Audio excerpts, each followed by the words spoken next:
नमस्कार।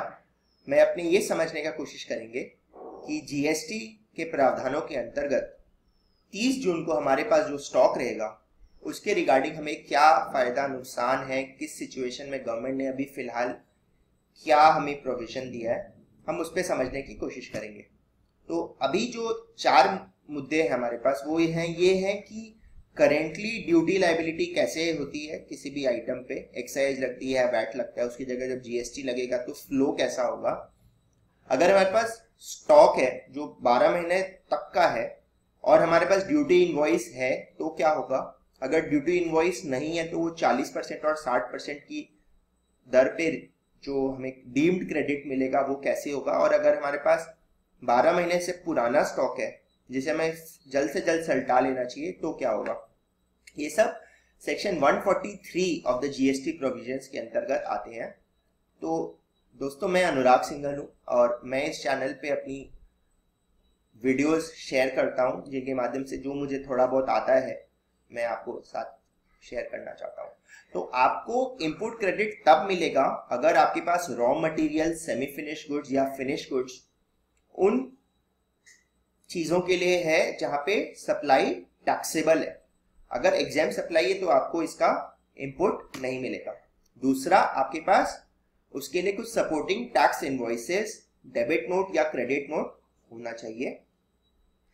फिर अपने पास जो स्टॉक है वो 12 महीना से पहले का होना चाहिए। अगर वो 12 महीने के बाद का स्टॉक है तो वो हमारे लिए कंप्लीट लॉस हो जाएगा।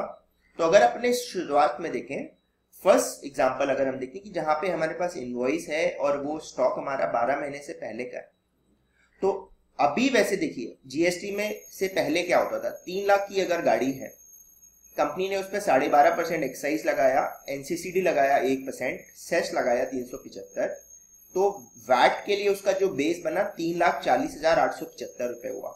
उस पर उसने 12.5% वैट लगाया 42,609 रुपए, तो उसका परचेज प्राइस हो गया 3,83,884 रुपए। डीलर का नेट परचेज प्राइस 340 ही रहा क्योंकि उसको उस वैट का पूरा इनपुट मिल गया।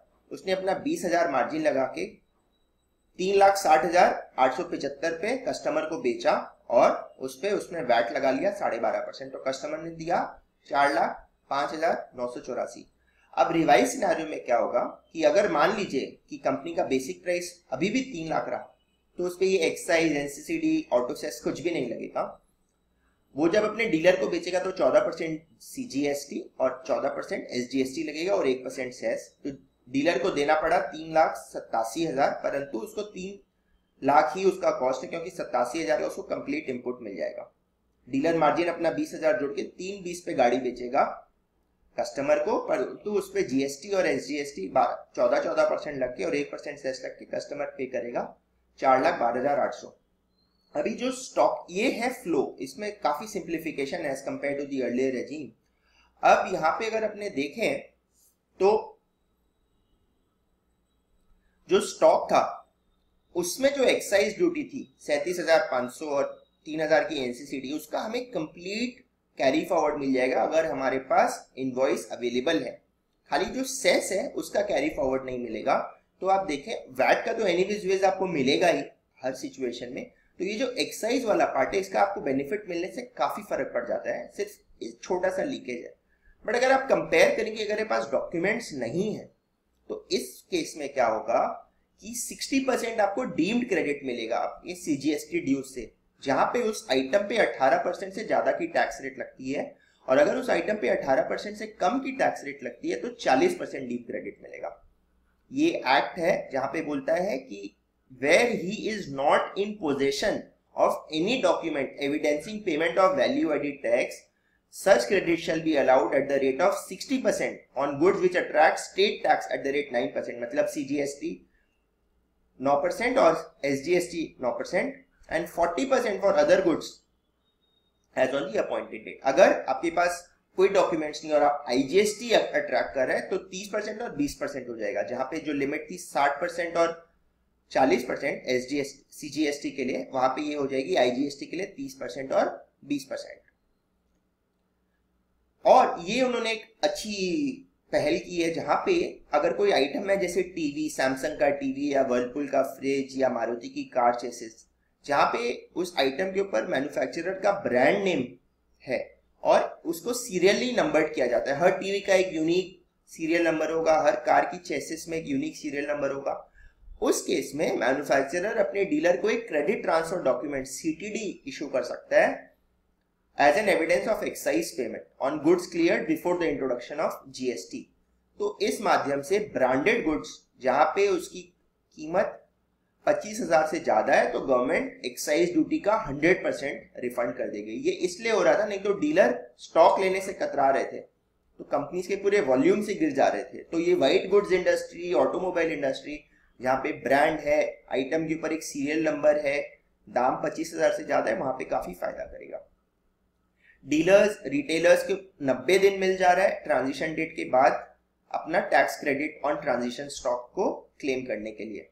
तो अगर अपने सिस्टम में देखें क्या हो रहा है कि अगर इनवॉइस नहीं अवेलेबल है तो क्या हो रहा है, ये जो एक्साइज ड्यूटी लग रही थी 37,500 और NCCD लग रही थी 3,000, उसका सिर्फ 40% अगर GST 18% से कम में आपको मिलेगा। और कैसे मिलेगा?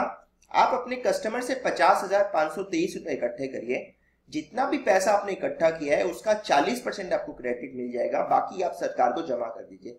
तो इन इफेक्ट ये 30,314 रुपया आपका कंप्लीट लॉस हो जाएगा। अगर GST रेट 18% या 18% से ज्यादा है तो अगर आप अपने कस्टमर से 50,523 रुपए इकट्ठा कर रहे हैं तो उसका 60% दैट इज 30,314 रुपया आपको उसका इनपुट मिल जाएगा। और अगर आपके पास स्टॉक 12 महीने से पुराना है तो ये जो पूरा एलिमेंट है एक्साइज का 37,500, 3,375, ये पूरा आपका लॉस है। वैट का याद रखिएगा, वैट का आपको कंप्लीट इनपुट मिलेगा क्योंकि आपके पास उसका इनवॉइसेस है, तो उसमें कोई दिक्कत है नहीं। तो दोस्तों अगर 12 महीना से पुराना आपके पास कोई भी स्टॉक है तो कृपया उसको 30 जून से पहले लिक्विडेट कर दीजिए, नहीं तो उसमें आपको बहुत मैसिव ये 50,000 रुपया लॉस लग जाएगा। तो अगर आपके पास कुछ भी प्रश्न है तो प्लीज उसे कमेंट सेक्शन पे छोड़ जाइए। अगर यथासंभव मैं उसको अपने फ्रेंड्स, अपने एक्सपर्ट से पूछ के आपको जरूर बताऊंगा उसका जवाब। इस चैनल को लाइक करिए, सब्सक्राइब करिए और अगर आपको ये वीडियो अच्छा लगा तो अपने दोस्तों के साथ इसे शेयर करिए। Thank you so much.